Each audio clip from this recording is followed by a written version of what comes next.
lebih. Jadi UTM itu sudah melakukan analisis kapasitas daerah, Pak. Hasilnya begini. Jadi ada 11 faktor yang kita analisis, yaitu mulai tadi sudah sampaikan ada kemampuan ekonomi, potensi daerah, kemampuan keuangan, sosial budaya, sosial politik luas daerah, pertahanan, keamanan, tingkat kesejahteraan manusia, dan yang terpenting bagi Bapak semua, siapapun nanti calon gubernurnya, rentang kendali, Pak. Span of control itu paling penting. Begitu sudah dipegang oleh Gubernur Madura, semuanya jadi lebih simpel. Tidak harus menunggu 37 sekian kabupaten kota di Jawa Timur. Kita hanya mengendalikan 5 kabupaten kota. Ini yang luar biasa barokahnya dibandingkan, mohon maaf ya, uang yang ecek-ecek. Cukai rokok itu uang kecil, Pak, untuk sebuah provinsi. Nah, hasilnya dari 11 faktor yang sudah dirinci ke dalam 35 indikator, hasilnya demikian, Pak. Setiap faktor indikator mempunyai bobot yang berbeda-beda. Setiap indikator bla bla bla, hasilnya nilai ya, skor. Kalau kita seluruh indikator itu kita nilai, ada nilai 420 sampai 500 itu sangat mampu, 340 sampai 419 itu mampu. Maka hasil untuk Madura, total skor kita, Pak, 395, Pak. Berarti kategori mampu. Memang tidak sangat mampu seperti Jawa Timur dan DKI dan Jawa Barat, tapi mampu untuk menghidupi diri sendiri. Kenapa mampu? Karena seluruh blok minyak yang ada di Pulau Madura dimiliki Madura sendiri, tidak berbagi dengan orang lain. Ini jadi yang sangat perlu diperhatikan, jangan pernah risau dengan keuangan, karena pada saat membentukkan DOB baru, kali ini di level provinsi, itu kan pemerintah pusat bertanggung jawab. DOB ini kan ada uji coba selama sekian tahun, begitu kita sudah. Jadi tidak ada, setelah ini menjadi provinsi, berlakulah yang tadi saya sampaikan. Kita mempunyai kemampuan dengan total skor 395, tidak main-main. Mendongkrak sekian poin lagi sama dengan Jawa Timur. Makanya kami tidak perlu, Jawa Timur akan berat melepas Madura ini. Apalagi kalau saya sampaikan, gas itu 80% itu dari Madura. Minyak bumi hampir 50% dari Madura. Apanya lagi yang mau dirisaukan tentang itu? Ini yang ingin saya sampaikan. Nah, namun yang terpenting ada hal lain yang juga kita perlu perhatikan supaya Bapak ini bukan orang yang baru dalam persoalan Provinsi Madura, Pak. Jadi mohon kita semua yang ada di sini, ini generasi muda, itu saya sampaikan begitu, kita belajar dari sejarah yang ada. Jadi kalau Bapak melihat lintasan sejarah Madura itu, sejak zaman Raffles, sejak zaman Kerajaan Pajang, Pak, Madura itu sudah disebut provinsi. Sudah menjadi provinsi. Kenapa provinsi? Karena sudah bisa dipastikan para penjajah itu selalu berbicara tentang hal yang dekatan dari laut. Dan Madura itu bahkan ini kalau ada prosedur, saya lihat tadi ada mahasiswa saya, itu yang namanya KUHP itu diberlakukan untuk Jawa dan Madura. Berarti Madura itu terpisah dari Jawa. Itu. Nah, apalagi pada saat Republik Indonesia Serikat, kita sudah menjadi negara bagian, Pak. Paling negaranya ya ada di Pamekasan ini.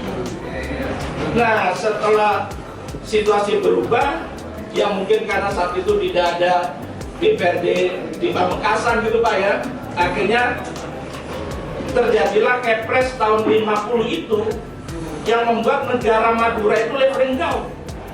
Kalau negara Jawa Timur leveling down satu jenjang menjadi provinsi, tapi negara Madura melorot 2 level menjadi Karsidenan, bagian dari Jawa Timur. Yang kalau kita tahu, mohon maaf kalau sekarang ada apa ini istilahnya dulu Karsidenan, itu kan Karsidenan semu. Karena sejatinya yang mempunyai kekuasaan otonomi itu juga para kepala daerah dan dewan, bukan di apa itu namanya itu Karsidenan. Iya, Pak Korwil sekarang namanya. Hanya berkoordinasi. Mohon maaf, tidak ada kewenangan apapun untuk mendesain Madura. Nah, Artinya apa? Kalau sekarang kita berpikir Madura provinsi, itu bagi saya orang akademik itu ini sebuah keniscayaan. Dan tagline-nya itu Bapak bukan memohon, iya kalau secara aturan memohon judicial review, tetapi secara politis Bapak itu mengingatkan kembali pemerintah meminta bahwa kita ini pernah negara, jangankan provinsi, negara kita sudah. Hanya saja karena kita terperangkap pada persoalan 5 kabupaten kota, kemarin saya di judicial review, saya ketua timnya, ditolak Pak. Tapi suasana psikis saya tahu persis, mereka memahami Madura ini patut jadi provinsi, tapi kalau dia mengiyakan Madura, maka ratusan daerah otonom baru akan ikut-ikutan. Begitu keran ini dibuka oleh MK, semua ngikut Pak. Iya. Nah, kenapa Madura harus provinsi sendiri? Karena secara demografis punya bahasa sendiri, punya budaya sendiri, punya pulau tersendiri. Jadi semuanya serba sendiri. Makanya Belanda memisahkan. Dulu itu kan provinsi Surabaya dan provinsi Madura, Pak. Jadi itu intinya mengingatkan, ini yang ingin saya sampaikan, sehingga artinya, dan yang tadi sudah disampaikan oleh Pak Zaini, makanya sekarang kita ini sedang meretas jalan untuk opsi yang kedua. Opsi pertama dulu, siapa tahu dengan judicial review itu bisa dikabulkan lebih cepat, biaya murah. Karena Pak Zaini hanya memberikan saya tiket gitu, jas bagus supaya saya kelihatan ganteng kita ya. Tapi lebih murah Pak secara gitu kan. Nah, karena itu ditolak, maka kita Pak Zaini selalu Pak Kapolsek akhirnya sampailah di kota pembahasan ini untuk berdiskusi tentang opsi yang kedua, yaitu kabupaten-kabupaten yang ada di Madura ini dimohonkan bisa memetakan. Dan kalau ini misalnya Allah berkehendak itu dimulai dari Pamekasan, justru lebih tepat. Karena apa?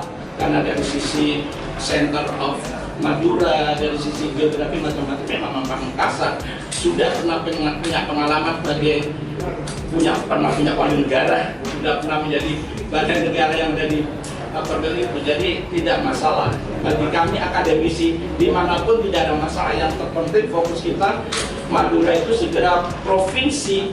Kenapa demikian? Karena ini saya sampaikan plus minusnya saja Pak. Kalau tetap 4 kabupaten, mohon maaf Pak ya, kita akademik biasa begini, tapi tidak ada maksud apa-apa.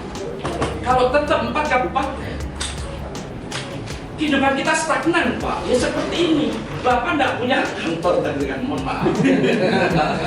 Bayangkan kalau Bapak ini jadi ibu kotanya Pak. Dulu. Yang bikin sejarah ini Pak. Artinya hidupnya stagnan Pak. Dan apa? Bisnis as usual. Ya datanglah kita rapat. Ya sekolah-sekolah masuk seperti biasanya. Ya sekarang sumpah karena daring and so on. Tapi begitu Bapak ini menjadi provinsi Madura, maka yang sangat terpenting itu kan kemandirian memegang kendali. Span of control yang semakin dekat ini, itu yang kita pegang. Begitu 5 tahun berikutnya, kalau ini berandai-andai provinsi Madura, muncullah Kejaksaan Tinggi Madura, Kapolda Madura, serta Madura, Polda Madura, Gubernur Madura tentunya. Siapa gubernurnya terserah. Biasanya para politisi yang Pak, kalau kita akademik itu cukup sujud syukur Pak, doa banget, karena nggak ada potongan jadi gubernur.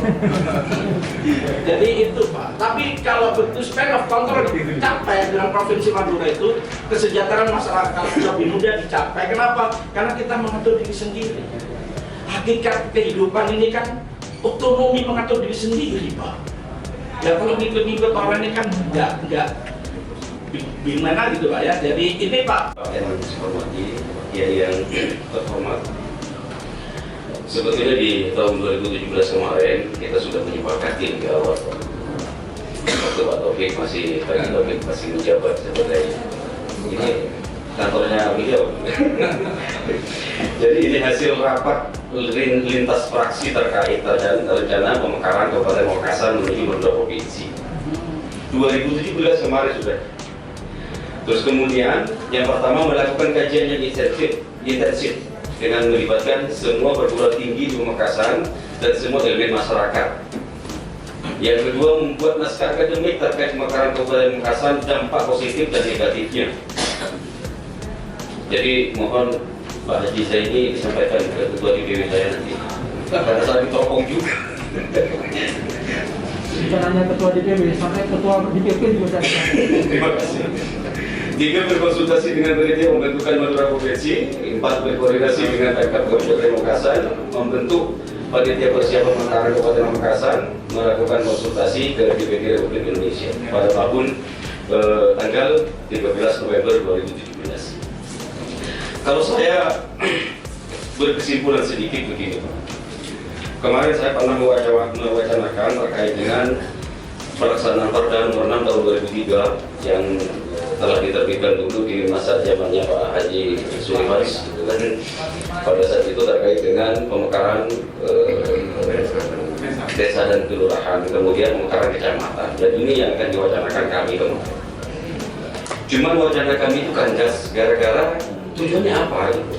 Makanya kami menunggu hari ini pemaparan dari Bapak Rektor. Ini sungguh Wakil Rektor ya, ini sungguh luar biasa Pak. Jadi mengingatkan sejarah masa lalu, serasa saya melayang gitu di abad berapa seperti itu. Artinya kami ini akan segera berkoordinasi. Kalau kemarin itu kami di pimpinan DPRD kami sudah mewacanakan hal ini untuk melakukan Perda nomor 6 tahun 2003 ini supaya dilaksanakan. Terus kemudian nanti akan saya libatkan ketua-ketua komisi, kemudian kita harus memacu lebih cepat lagi untuk menjadikan Madura ini sebagai provinsi seperti itu. Banyak hal, cuma saya simpel saja Pak. Karena saya Pak Wakil Rektor tadi pernah menjelaskan terkait dengan keberadaan Madura yang pernah menjadi negara, pernah menjadi provinsi.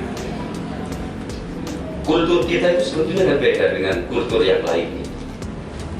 Kemudian dari banyaknya pertikaian yang ada di Madura, terutama di Pamekasan, ini munculnya karena terlalu gampangnya OSS gitu kan. Contoh, saya ambil contoh satu saja, reklamasi. Reklamasi ini kan kita kesana gitu, izinnya ke provinsi. Seandainya di sini sudah menjadi Madura, Pak, gitu kan, menjadi provinsi Madura ini, maka izinnya kan hanya di sini ya. Dan kemudian banyak orang yang menyoroti di sini gitu terkait dengan pengkajian dan pemberian izin-izin online itu. Jadi lebih mudah, lebih simpel gitu. Terus kemudian kalau memang kita cinta Madura dan mencintai Madura, ayo kita harus bekerja keras terkait dengan ini. Karena banyak sekali hal yang harus diperjuangkan di Pulau Madura ini, terutama di Pamekasan, diantaranya harga tembakau gitu kan, harga tembakau, terus masuknya tembakau Jawa ke Pulau Madura, dan ini juga butuh regulasi yang khusus. Kemarin saya juga minta ke OPT yang ada di Jawa Timur, mohon dukungannya kepada Gubernur untuk menerbitkan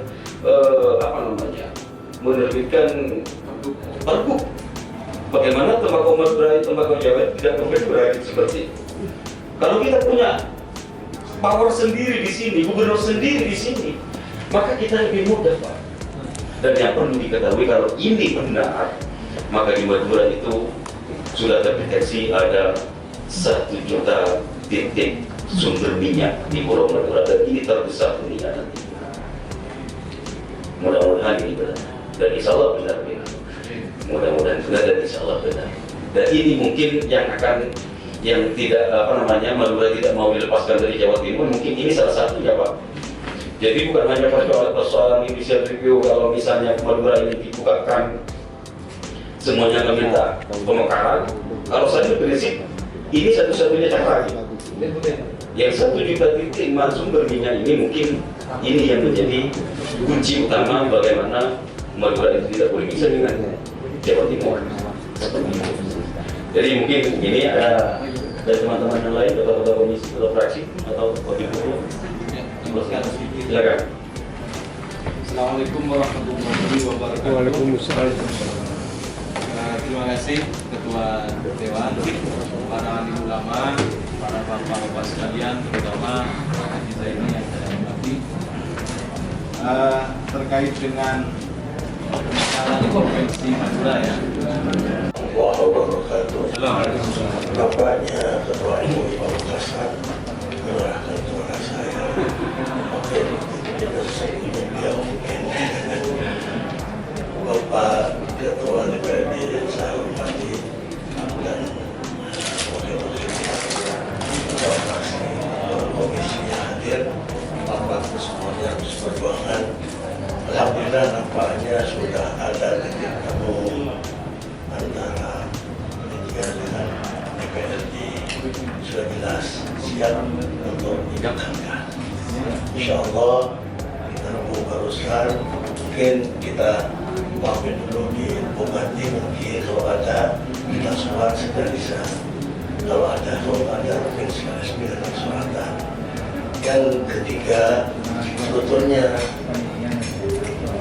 ada ulama ini dengan pulau Madura, dengan masyarakat Madura yang agamis, yang memiliki keistimewaan sendiri di seluruh Indonesia. Sampai saya mendengar sendiri dari Syekh Muhammad Ismail Zain yang di Mekah, yang setiap tahun ziarah silaturahmi ke Indonesia. Beliau itu silaturahmi dari Pulau Madura, Bali, Jawa Timur, secara keseluruhan, Kalimantan, Jakarta, Jawa Tengah. Ujung-ujungnya beliau mengatakan kepada saya pribadi terhadap hadapan bahwa itu saya sampai Madura ini tenang, bilangnya ditimbang ke Jawa Timur, ditimbang ke Bali apalagi, ditimbang ke NTB. Terus beliau mengatakan, mengapa? Mungkin karena banyak di sini pesantren-pesantren, banyak musola-musola. Nah, banyak masjid-masjid ditimbang tempat yang lain. Inilah yang mempengaruhi keberkahan Madura. Apalagi sekarang oleh kapal katanya 1000 titik, 11 1 juta. Itu ada Allah sumbernya. Mungkin ini akan teruskan perjuangan di Mekah. Dengan ini itu 2 tahun yang lalu. Akhirnya saya sampaikan kepada Pak Mahfud kata-kata ini, Asyik ini, waktu berkumpul, mungkin ada di akhirnya kalau itu, kita bentuk aja himpunan pimpinan pondok pesantren Madura. Saya ajukan itu. Dan ditolak kata-kata himpunan, dia harus menjaharkan. Maka saya bentuk harkat pimpinan pondok pesantren Madura, sudah berbadan hukum dalam rangka melindungi yang kecil-laga itu. Mengapa? Karena musuh tidak akan dihitung. Madura akan diincar terus. Apalagi kalau kaya. Gelisah mereka. Musuh-musuh akan gelisah. Buktinya kan nggak ada pilpres, nggak pengaruh kan di Madura, tetap selalu tertutup, solid dan sebagainya. Nah ini bertanda kalau Madura hancur, mungkin lebih hancur di luar, mungkin yang lain. Indonesia akan hancur. Maka dari ini proses menjelang pembentukan secara kekeluargaan. Mari kita perjuangkan, dan insya Allah selama orang Madura masih takut pada Allah, Allah yang akan mempertahankan itu. Insya Allah, jangan khawatir. Ini saja mungkin di kami. Mari kita bismillahirrahmanirrahim. Buat untuk apa-apa demi untuk kesejahteraan dunia akhirat masyarakat Madura.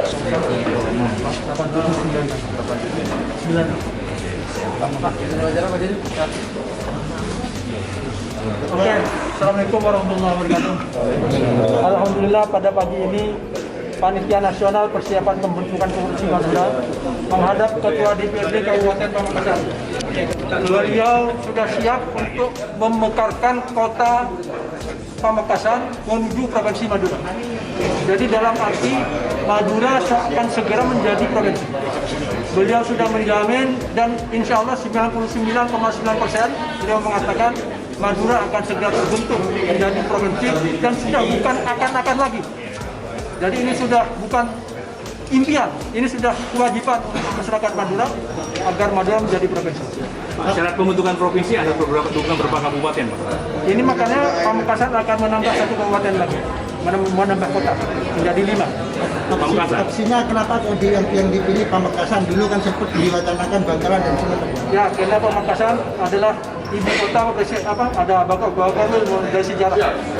Dulu zaman kerajaan di sini juga yang paling besar dan zaman penjajahan juga di sini menjadi sentral Madura. Total berapa, Pak? Minimal, Pak? Sumeneb yang sangat paling Ya, tapi mungkin yang paling siap untuk mendukung Madura provinsi adalah Pamekasan. Dengan Provinsi Madura sepenuhnya diatur oleh DPR Ya, saya yang mengajukan dulu karena dia mengatakan, MK mengatakan untuk melengkapi persyaratan menjadi katakan masih alternatif kedua, Pak ya. Ya, terus yang kedua.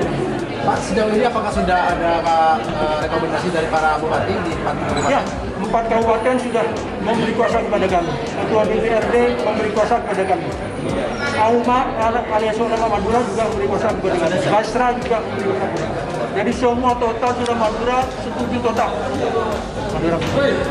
Artinya terakhir ini hanya menentukan di Pamekasan saja ya? Ya, sementara karena yang paling siap. Tadi sudah mulai dari tahun 2017 beliau sudah menyiapkan. Jadi sekarang sudah tinggal selangkah untuk menuju pemekaran kota. Target Pak? Target Pak? Ya mungkin tahun depan sudah ada pemekaran. 2001 ya? 2001. Apa ada masa pertentuan berapa lama untuk bisa Ya, kemudian itu nanti ada aturan semua. Undang-undang.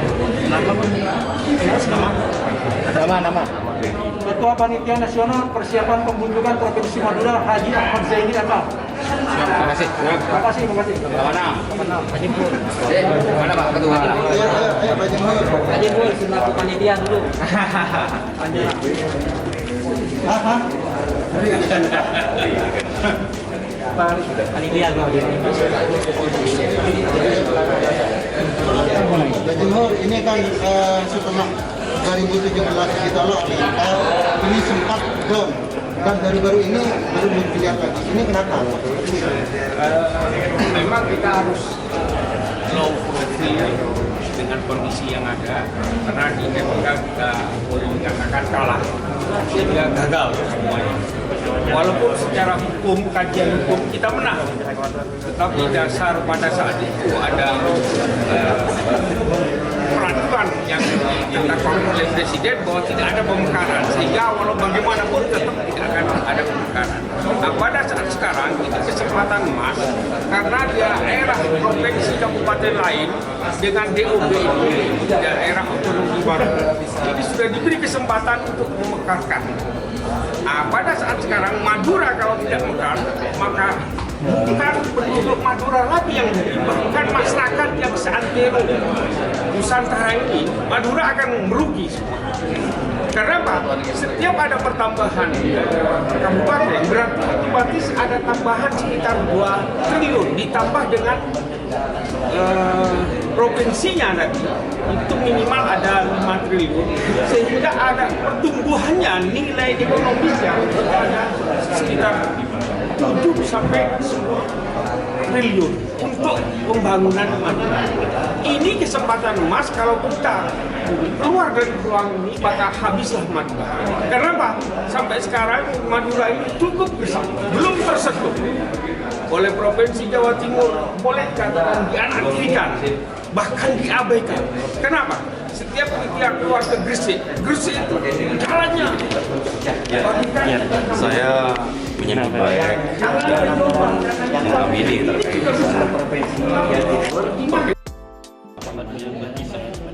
dari pembangunan di Karena mengingat ini sudah ditelah bisa mengembangkan barang macam.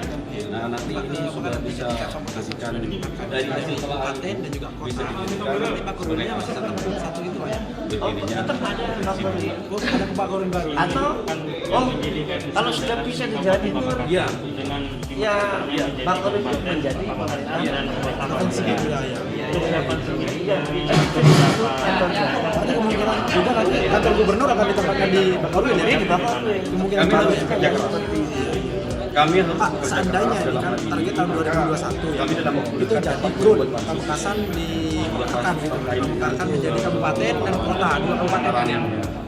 Desa dengan Kira-kira kelurahan, pemilihan bupatinya juga akan langsung sekarang kecamatan ini harus Ya tetap dilakukan langsung secepatnya ini mudah-mudahan ya. untuk apa namanya biar pertemuan yang hari ini dilakukan oleh panitia Provinsi Madura itu terlaksana dengan baik. Wacana akan dibentuknya Target khusus tahun ini harus selesai. apa yang mau disampaikan?